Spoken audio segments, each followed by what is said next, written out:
안녕하세요. 자, 여기는 어세스먼트 엔지니어링 그 참고 문헌이 어떤 것들이 있는지 조금 소개하는 시간을 좀 가지는 영상을 좀 촬영을 합니다.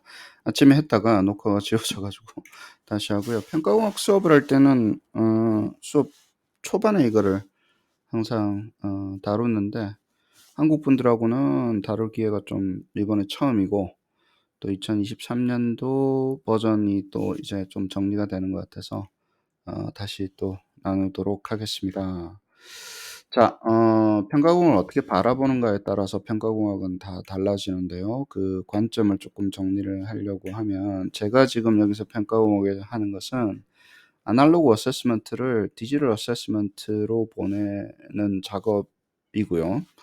그런데 아날로그 어세스먼트 테스팅을 아날로그 테스팅을 학습까지 확장하는 과정이기도 합니다. 그래서 뭐 학습을 버리는 건 테스팅을 버리는 건 아닌데, 러닝으로 이렇게 전환을 시키는, assessment for learning을 로 이렇게 전환하는 과정이기 때문에, 기존의 테스팅에서 갖고 있던 어떤 가치들이 굉장히 이렇게 disruptive한 관점으로 접근하는 것들이 많아요. 예, 그래서 그걸 좀 잘 이해를 해 주십시오. 예, 테스팅에만 집중하시거나 하면 괜찮아요. 뭐 저랑 굉장히 의견이 다를 수도 있고 하니까, 제가 그 구상을 하는 거는 어세스먼트를 어떻게 러닝으로 assessment for learning을 implementation 할까? 디지털 공간에서 디지털 기술로 뭐 그쪽에 포커스를 하고 있기 때문에, 거기에 맞춰서 조금 이해를 해 주십시오.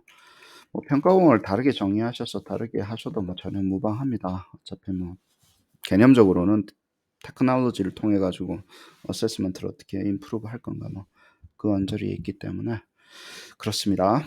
그다음에 페이퍼를 읽으실 때 제가 5가지로 좀 쪼개 봤거든요. 하나는 결국에는 모형 중심의 어떤 방법론이에요. 예. 그러니까 모델을 만들지 않고 사람이 만드는 게 아니라, 뭔가 우리 전문 용어로 왁구를 짜 가지고 평가를 만들고 관리하고 하는 그 방법론인데, 그때는 이제 그 explicit한 representation이 필요하다, 뭐 스키마가 필요하다, 뭐 rule based, principle based 된 어떤 어프로치다, 뭐 subjectivity를 오버컴한다, 이런 이야기들이 나오고, universe of 그 task, domain of task를 만들기 위해서 이 평가공학, 특히 이제 생성을 한다, 이제 그쪽 개념이 있습니다. 또 거기에 또 팽팽하게 우리가 좀 그 construct oriented 되게 task를 보게 하는 거야. behavior를 관찰하는 게 아니라, behavior를 specify 하는 게 아니라, 그 뭔가 인지적인 과정이라든가 프로세스라든가 거기에 좀 집중을 해서 이제 평가를 만들어내는, 예, 그 과정이 고려가 된, 그런 특성들이 고려가 된 인지적인, 그리고 그 코그니티브한 그 이론을 바탕으로 평가를 만드는, 예, 그쪽이 이제 construct oriented 되어 있죠. 예.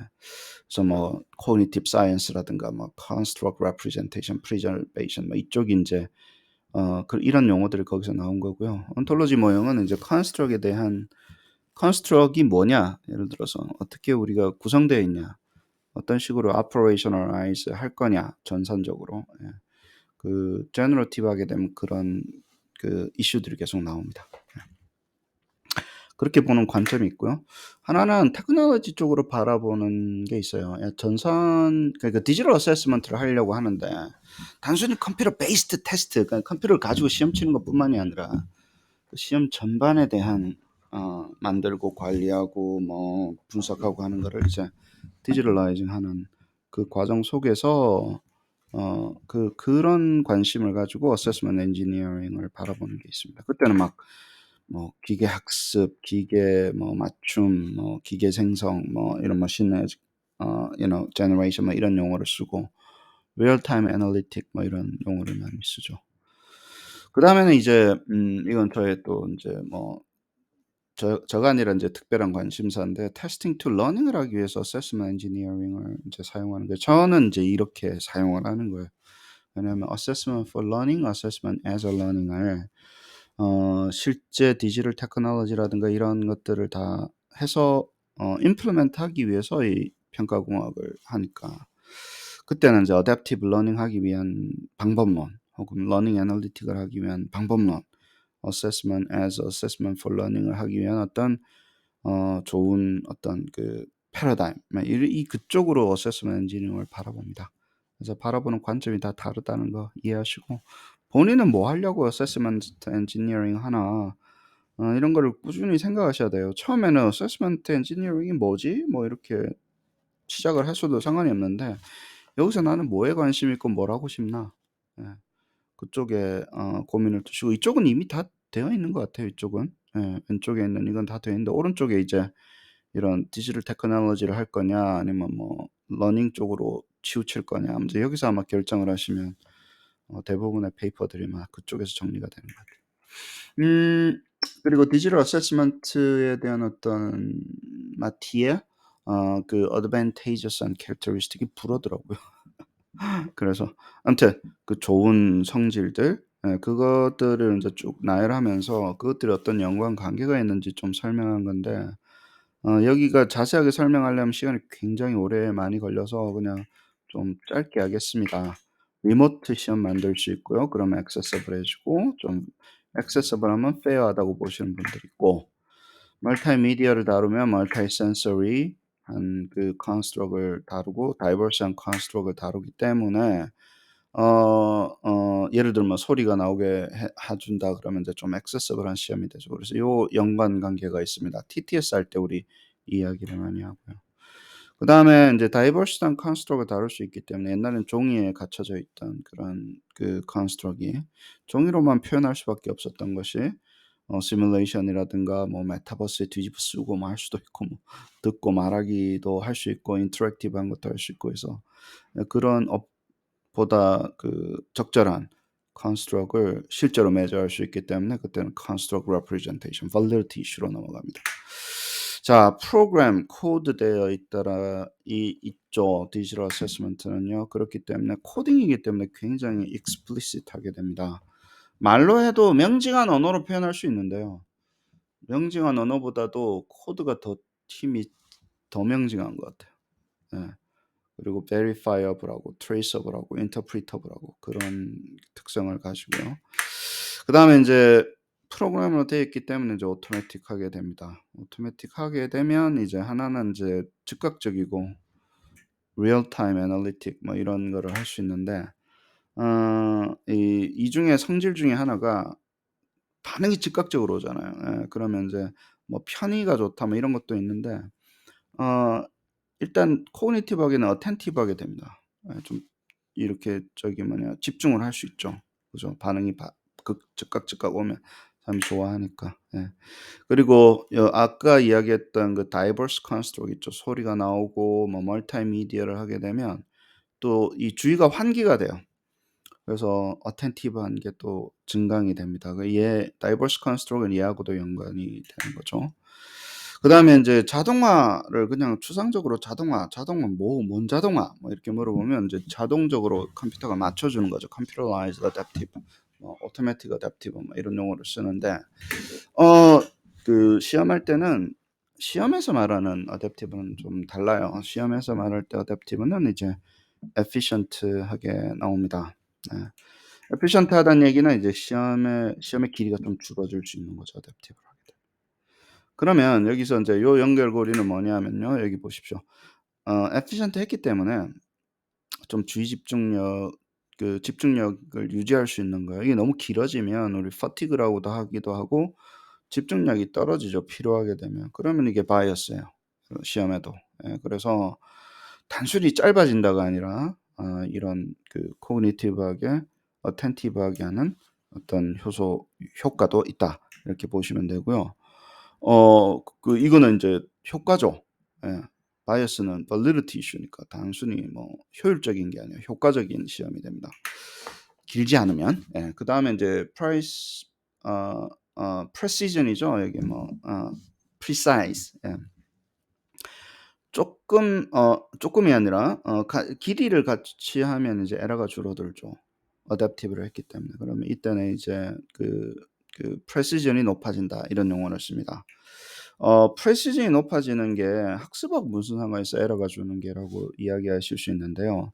예를 들어서 이 어댑티브라는 목적이 수준을 정확하게 측정하는 것에 그치지 않고 수준이라든가 프로파일을 정확하게 그 측정하는 것에 그치지 않고 그 측정해서 거기에 해당하는 맞춤형 피드백을 준다고 생각을 한번 해 보죠. 러닝에서는 이제 그게 목표니까. 그때는 어떻습니까? 러닝 애플리케이션에서는. 그 정확해야지 효과적이잖아요. 그쵸. 그래서 프리시즌 정확해야지 효과적인 이 그 커넥션이 있습니다. 그래서 여기는 이제 그냥 measurement에서 맞힐 때 이해시고 그거를 가지고 피드백으로 맞춤형 피드백을 주기 위할 때는 요게 연결된다는 거 잊지 마시고요.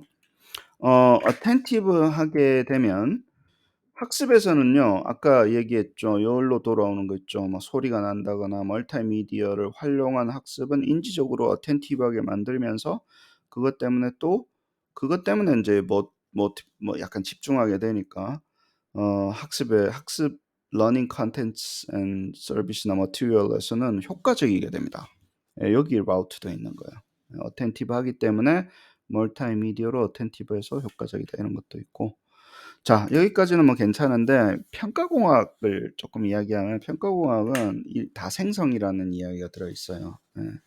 기계 생성을 그래서 뭐 머신 제너레이션, 오토매틱 제너레이션 그래서 우리가 오토매틱 아이템 제너레이션이라고 그러잖아요. 이쪽 라우트를 하게 되면 첫 번째는 제너러티브하게 하는 이유가 유니버스를 만들기 위해서 그렇습니다. 그냥 숫자 바꿔 가지고 무슨 뭐 놀이하려고 그러는 게 아니라 유니버스를 도메인 오브 태스크를 만들기 위해서 일반화를 잘 시키기 위해서 생성을 하게 되는데 잘 생성하면 일반화가 되겠죠. 뭐 잘해야 됩니다. 예. 그러면 인제 유니버설하게 되면 그러면 굉장히 다양하고 풍부하고 일반화돼 있고 변형이 이렇게 굉장히 잘 되기 때문에 테스트 시큐리티에 영향을 미칩니다. 이거는 이제 construct preservation에 대한 이슈죠. 예. 그다음에 테스팅으로 볼 때는 테스트 시큐리티고요. repeated measure learning으로 볼 때는 이게 인제 기억으로부터 구상을 보존한다. 이런 용어로 쓰시면 됩니다. robust to memory effect 뭐 이런 식으로 해서 그 둘 다 validity 이슈입니다. construct preservation의 이슈고. 예. 아까 말씀드렸던 여기가 어디서 오냐면 인제 바로 생성되는 거 있죠. 예. 이게 인제 즉각적으로 생성되는 거랑 합쳐지면 즉각적으로 생성되는 게 합쳐지면 우리가 미리 만들어 놓지 않아도 되기 때문에 필요할 때 생성시키고 모니터에 띄우고 그리고 지우거나 없애버리거나 저장을 안 하거나 뭐 이런 테크닉들을 구사가 가능하죠. 예. 그러면 이렇게 막 모아 놓으면 디지털 어세스먼트는 그 사이버 시큐리티 그 다 문항이 모여져 있는 곳에 대한 보안에 대한 걱정이 생기게 돼요. 특히 디지털이기 때문에 훔쳐가기가 쉽잖아요. 예. 한 방에 훔쳐갈 수 있잖아요. 훔쳐가기 쉽다 그러면 또 그런데 DB가 전체가 털릴 수도 있으니까. 그래서 이거 construct preservation 이슈랑도 연관이 되고요. 그다음에 이 화살표는 어디서 왔냐면 이제 diverse construct이 어떻게 또 구상 보존하고 무슨 관계가 있나 테스트 시큐리티랑 이렇게 이야기하실 텐데 소리라든가 뭐 시뮬레이션이라든가 뭐 이렇게 만든 시험은 훔쳐가기가 쉽지가 않죠. 예. 그럼 멀티미디어 컴포넌트까지 다 훔쳐가야 되잖아요. 예. 예를 들어 유출이라고 할 때. 그래서 이런 다양한 멀티미디어 컴포넌트를 써서 하게 되면 멀티 센서리를 쓰게 되면 construct preservation에도 영향을 미칩니다. 그리고 유니버셜 하기 때문에 당연한 이유로 construct representation하고도 구상 표상이 잘 된다. 표상에 대한 어떤 특성이 잘 보인다. 성격이 잘 보인다. 뭐 그걸 representation이라고 하는데 예 고것도 연관이 되는 거죠. 그다음에 유니버설 하기 때문에 생성을 해서 굉장히 이렇게 일반화가 잘 되고 전체 집합을 가지고 있으면 학습할 때는 학습 컨텐츠 앤 서비스의 관점에서는요. 좀 이렇게 완전 학습이 돼요. 예. 그게 뭐 효과적이라고 이야기를 직접적으로 이렇게 비슷한 이야기인데 충분하게 학습할 수 있는 거니까 좋은 성질이죠. 예. 반복을 해도 되고 예를 들어서 똑같은 걸 반복하는 건 아니니까 충분하게 다양한 걸 가지고 있으니까. 그래서 인제 첫 번째 잘 드러나는 게 '아 기계 생성을 하면 뭔가 다양하기 때문에 이게 좋구나.' 이렇게 이야기할 수 있고요. 그다음번에 여기는 어디냐면 이제 유니버설하기 때문에 위로 올라가는데 뭘 만들었는데 굉장히 유니버설하기 때문에 이건 좀 집중을 하셔야 됩니다. 쓰고 버리고 하는 거를 안 할 수가 있어요. 이게 이렇게 기계 생성을 안 하게 되면 만들어 가지고 리타이어 시켜야 되는 문항 단위로는 리타이어 시켜야 되거든요. 근데 문항 모형을 가지고 이렇게 많은 이 생성을 한다고 생각을 하면 이 전체를 오랫동안 쓸 수 있습니다. 그래서 초기 투자는 좀 심하죠. 왜냐하면 전체 시스템 구축해야 되니까. 근데 구축되고 나면 롱텀으로 서스테이너블하다. 이걸 좋아하는 사람한테는 좋아하고요. 그렇지 않고 뭐 짧게 보는 사람한테는 이거 별로 필요 없죠. 서스테이너빌리티는 좀 이렇게 길게 보는 퍼스펙티브입니다. 투자를 해서. 예. 요즘 뭐 그린 뭐 이런 거 많이 나오잖아요. 자, ESG 뭐 나오는데 그거와 같은 관점이고 온톨로지컬하게 됩니다. 제너러티브하게 하시려면 구상이 뭔지, 구상이 뭐 어떻게 이루어져 있는지 그 구상이 굉장히 구조화되기 시작을 해요. 컨스트럭트가. 예, 핵심 구상이 어떤 건지. 그리고 분리가 됩니다.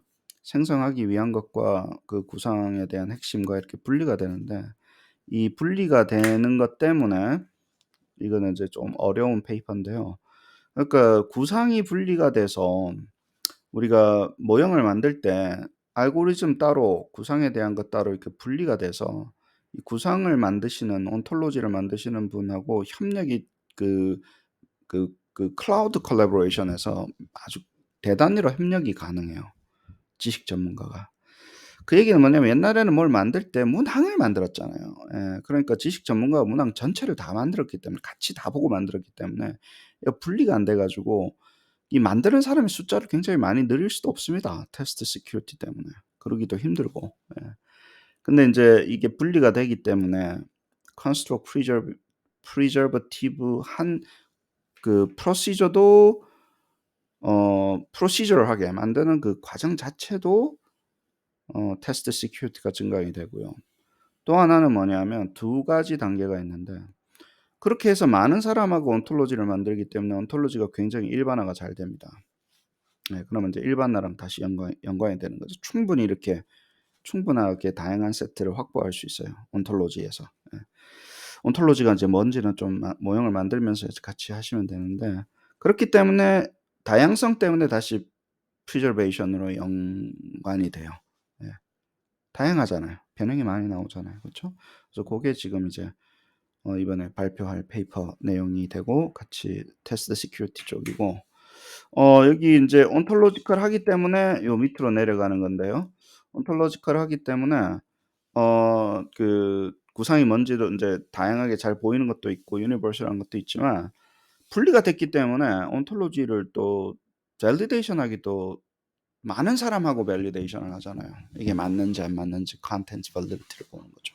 그러면 이제 construct representation하고 연관이 됩니다. 예, 그래서 이 두 온톨로지컬한 게 생성을 하기 위해서 온톨로지컬하게 만들고 극단적으로 잘 만들어서 이건 잘 만들 때 이야기예요.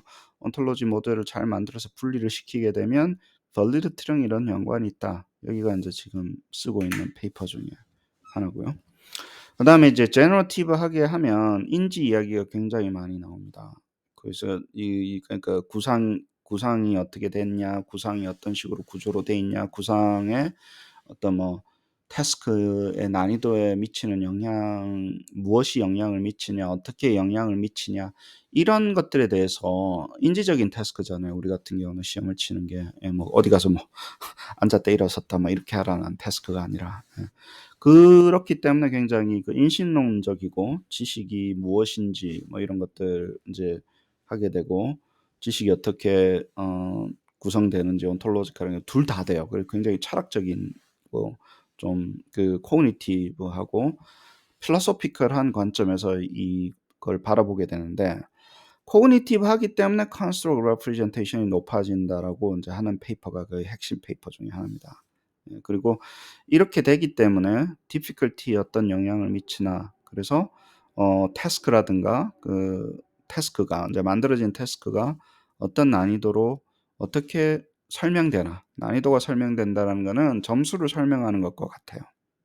난이도를 내가 잘 설명할 수 있으면요. 그 시험 점수를 잘 설명하는 것과 같습니다. 네. 그래서 이쪽이 인제 Construct Representation하고 연결돼 이 페이퍼는 굉장히 많이 나와 있어요. 예. Cognitive하고 Construct Representation이 Generative에서 왜 일어나는가 많이 나와 있고 그다음에 이거 하기 때문에 코그니티브한 거 때문에 요쪽에 보면 인제 그 러닝에서는 인제 effective하게 되는 cognitive science가 러닝하고 인제 어떤 식으로 영향을 미치는 인제 그 구조가 인제 다시 나옵니다.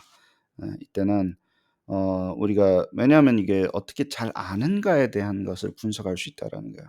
깊게 분석을 옛날엔 토탈 스코어밖에 잘 안 보였잖아요. 그 진단을 만들거나 할 때는 요쪽 이야기를 하는 겁니다.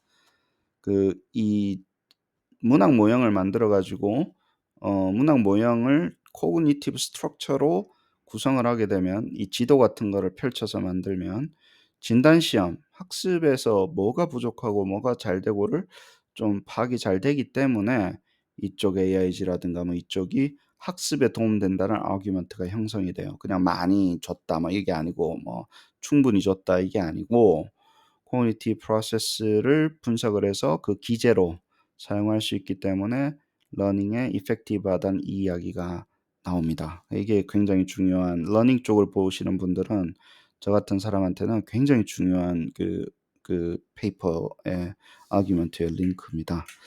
그렇습니다. 그리고 여기는요. 제너러티브하기 때문에 원래 프로그램 짜면 그냥 이거는 원래 좀 있었던 거잖아요. 프로그램 짜면 이거 원래 있었던 게 더 강화가 됩니다. 예. 제너러티브하게 되면 더 강화가 되고 그다음에 여기 그 리얼 타임 애널리틱, 어댑티브, 제너러티브 요 세 개를 묶은 거 있죠. 요쪽 계열 있죠. 예. 요쪽 계열을 저는 이게 인텔리전트하다라는 용어를 씁니다. 요 세 개가 다 될 때. 예. 다시 한번 더 말씀드리면 리얼 타임 애널리틱 그러니까 즉각적인 분석이 되고 뭐 러닝 같은 경우는 러닝 애널리틱이 되겠죠. 러닝 데이터를 분석을 하는데 기계 맞춤과 기계 생성이 잘 이렇게 조화를 이루게 되면 요 상황 있죠. 그거를 제가 인제 인텔리전트하다라고 이야기를 하는데 인텔리전트한 무슨 뭐 그 디지털 어세스먼트 포 러닝 시스템 혹은 어댑티브 러닝 시스템 이렇게 이야기를 하죠. 그래서 이거 구체적으로 좀 어떻게 설계하고 어떻게 인테그레이팅 시키는가 이게 인제 굉장히 중요한 이슈로 그 개발을 할 때는 중요한 이슈고 뭐 짧게 이야기하면 이제 또 cognitive AI 뭐 이런 용어를 쓰기도 합니다. data driven AI랑은 조금 다릅니다.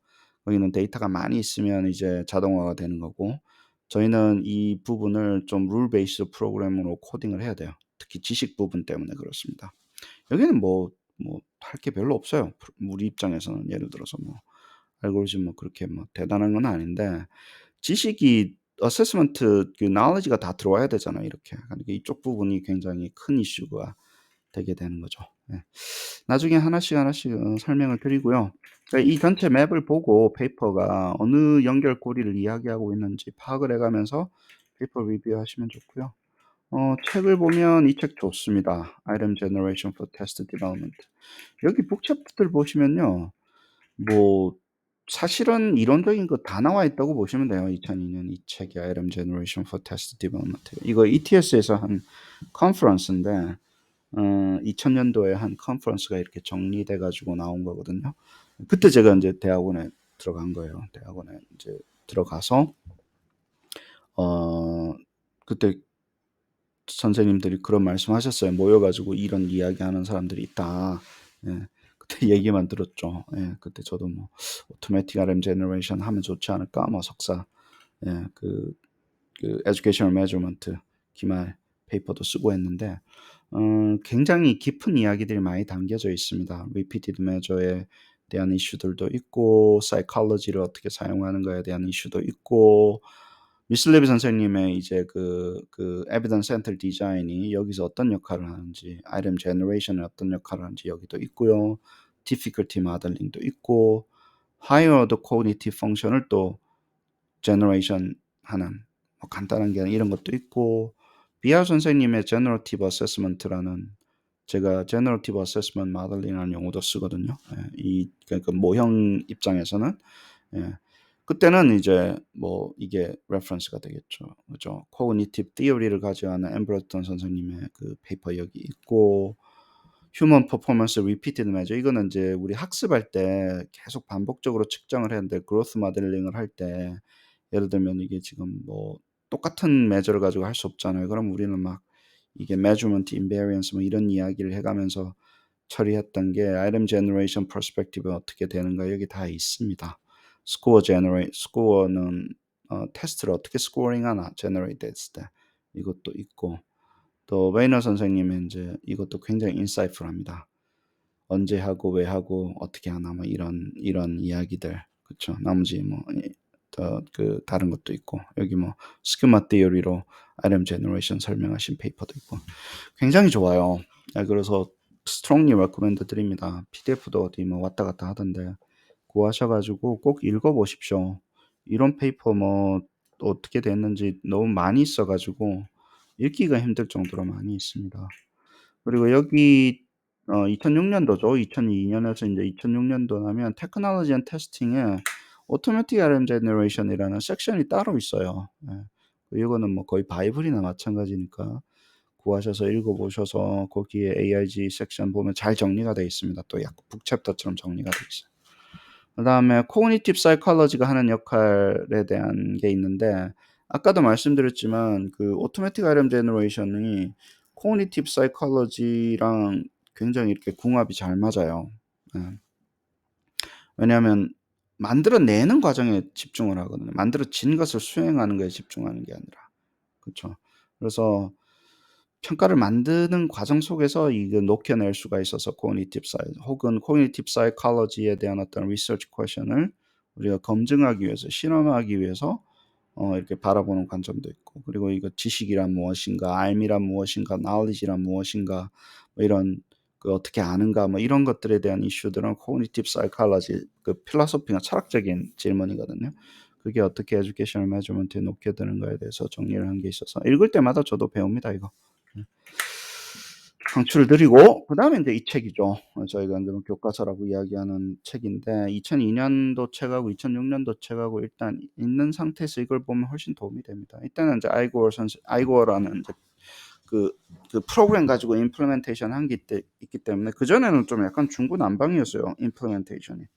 여기는 이제 아이고어라는 프로그램 가지고 임플리멘테이션 했기 때문에 훨씬 도움이 많이 됩니다. 2002년도 페이퍼하고 겹치는 게 굉장히 많아요. 근데 좀 이제 여기 특징은 어세스먼트 엔지니어링 이런 용어들이 많이 나오고, 오토매틱이라는 얘기 나오고, 뭐 프로그램 시스템 나오고, 웹 베이스드 뭐 툴, 뭐 제너레이션 툴 이런 거 나오니까 어떤 관점이냐면, 이제 컴퓨터로 이제 하려고 할 때에 대한 이슈들이 많이 나옵니다. 캣하고 갖다 붙는 거 뭐 이런 거 나오잖아요, 그죠? 캣하고 AI죠 같이 하는 거 뭐. 그래서 이거는 이제 컴퓨터라이제이션으로 테크놀로지 쪽으로 많이 이렇게 넘어온 거죠. 저희는 지금 뭐 2023년도에 카파를 가지고 하고 있습니다만은. 자, 그렇고 이건 제 렉처 노트예요. 뭐 제가 하고 있는 렉처 노트 사이테이션 물어보시는 분들이 많은데, 그냥 뭐 아직 퍼블리시를 못했습니다. 2017년부터 하려고 노력을 했는데 뭐가 자꾸 게으르고 뭐 바뀌고 그래가지고 아직 못했고요. 필요하시면 이걸 하시면 되고, 저희 렉처 노트는. 그 다음에는 이제 선생님들이 만든, 한국 선생님들이 만든 예제집입니다. 카파로 만든 예제가 뭐 있어요. 뭐 그냥 이거 보시면 될 것 같아요. 그 다음에 영어로 만든 예제집인데, 싱가포르 교육할 때, 교육부 교육할 때 이제 만든 책인데, 필요하면 알려주십시오. 보내드리겠습니다. 자, 이거는 이제 미슬레브 선생님이 책으로 정리하신 거거든요. 그 소시오 코그니티브 파운데이션에 대해서. 그래서 여기서도 한 번씩 읽어가지고 요약을 쓰고요. 이거는 아까 말씀드렸던 이제 궁극적인 약간 목표 비슷한데, 인텔리전트한 어세스먼트를 만들기 위한 어떤 방법으로 기계 생성을, 머신 제너레이션을 이야기한 북챕터가 들어가 있어요. 제가 조금 썼는데 지금 생각하면 좀 손발이 오글거리지만, 아무튼 뭐 궁극적으로 가고 싶은 거는 디지털 어세스먼트 시스템, 그것도 좀 지능적인 시스템으로 가고 싶은 그 방향으로 가고 있고 여기는 약간 주체에 대한 이슈인데요. 선생님 Teacher Empowered Assessment를 설명을 조금 했어요. 여기서 그게 뭔지 어떤 역할을 하는지. 아까 보셨던 그 카파 모형 예제 책에도 Teacher Empowerment Assessment 북 챕터가 있습니다. 그거하고 이거하고 좀 보시면 이게 교사 권능 평가에 대한 개념이 왜 필요하고 왜 그게 미래 교육에서 중요한지에 대해서 저는 이제 아규를 하는데 그 아규먼트를 좀 보실 수 있습니다.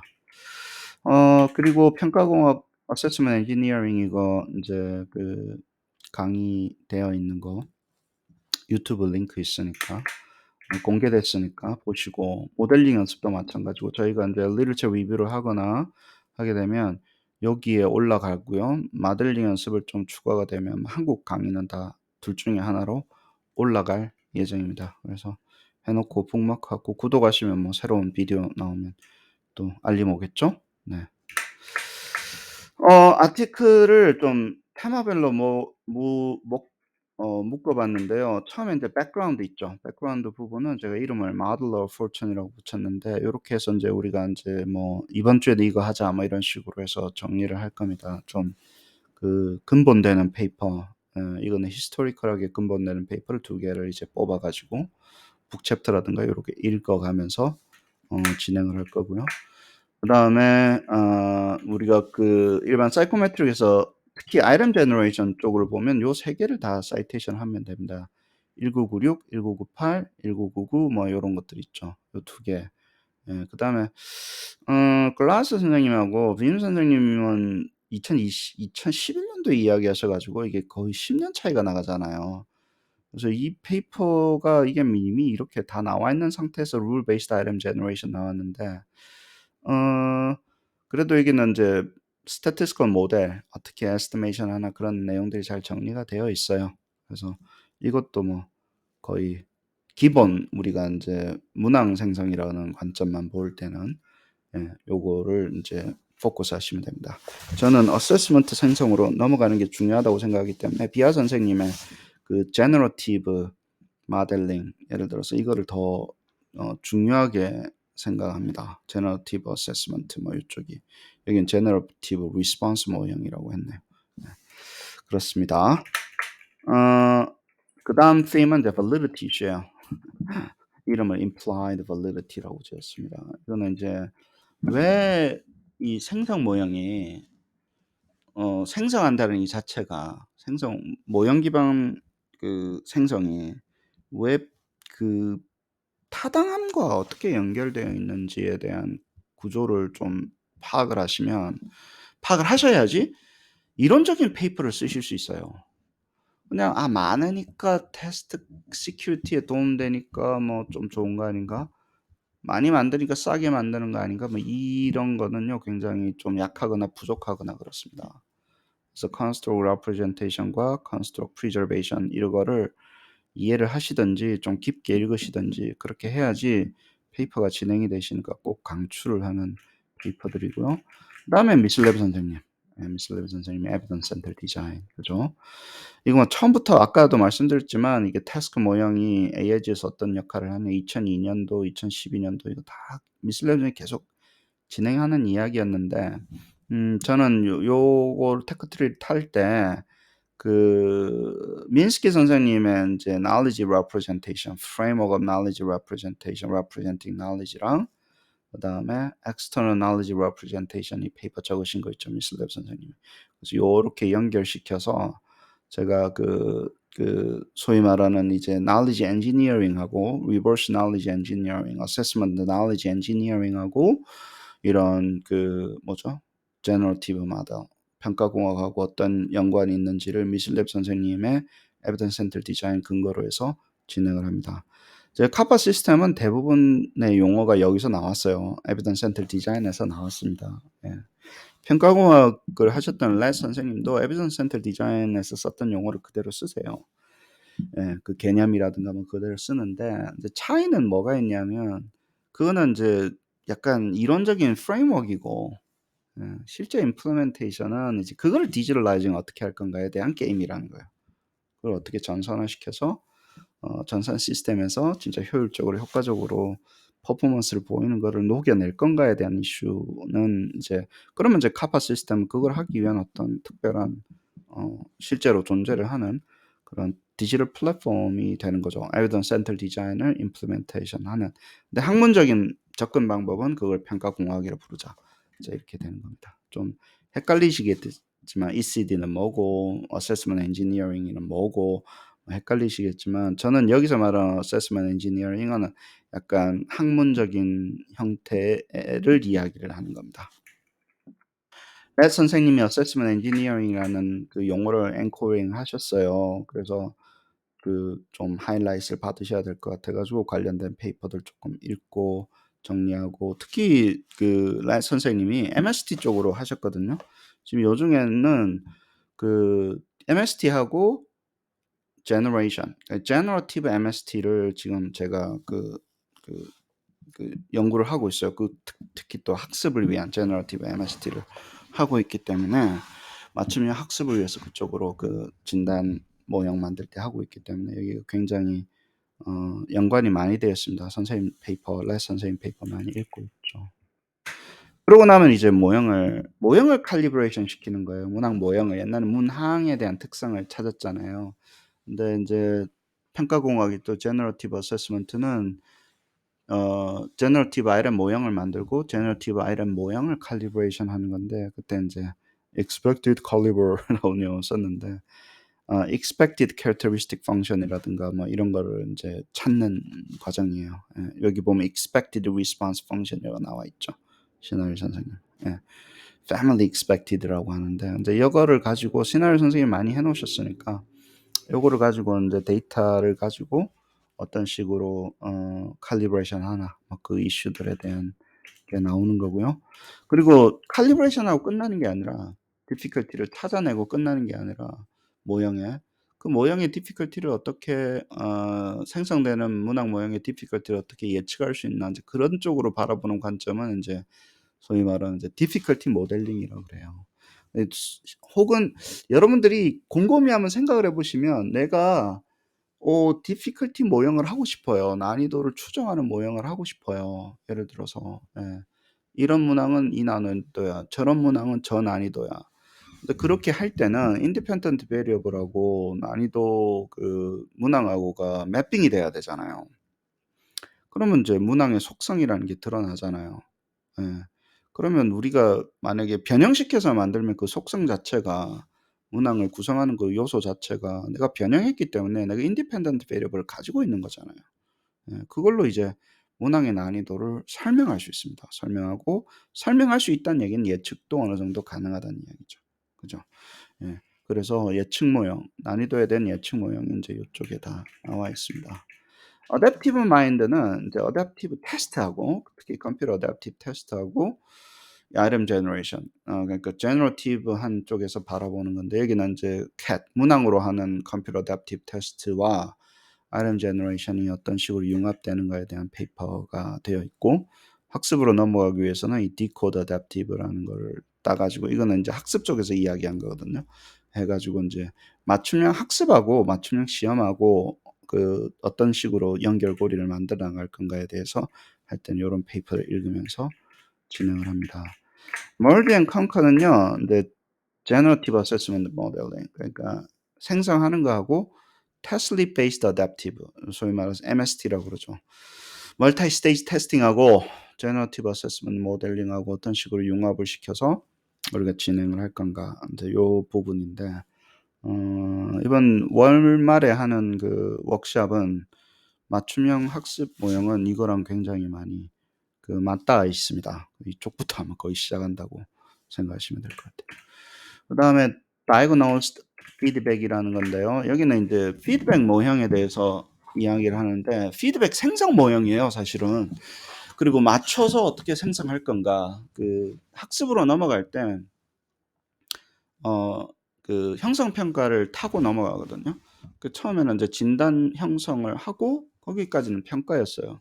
근데 갑자기 형성 평가 모형이 학습 평가 모형으로 넘어갈 때 그 피드백을 어떻게 설정을 하고 모형화시키고 생성 모형을 만드는가를 가지고 제가 학습 모형으로 넘어간다는 이야기를 합니다. 그래서 피드백 모델링이 굉장히 중요합니다. 예. 그래서 요거는 이제 러닝 넘어가기 중간 단계에 대한 이야기고요. 그다음에 이거는 이제 합친 거. 제가 지금 이제 세 개가 다 합쳐져서 어댑티브 러닝으로 넘어가는 건데, 요게 이제 그 제너러티브 모형이 왜 어댑티브 러닝 할 때 그토록 중요한 건지에 대해서 이야기를 하고, 그리고 이제 Trinity of Assessment for Learning이라는 그런 용어를 쓰는데, 진단, 처방, 그다음에 충실도, 그 평가가 조화롭게 하나가 됐을 때 러닝으로 우리가 넘어갈 수 있다라고 하는 뭐 약간 뜬구름 잡는 듯한 주장을 여기서 펼칩니다. 그다음에 이제 empirical 이번에는 validity라고 하는 건데, 이거는 이제 그 validation을, 예, implied validity가 아니고요.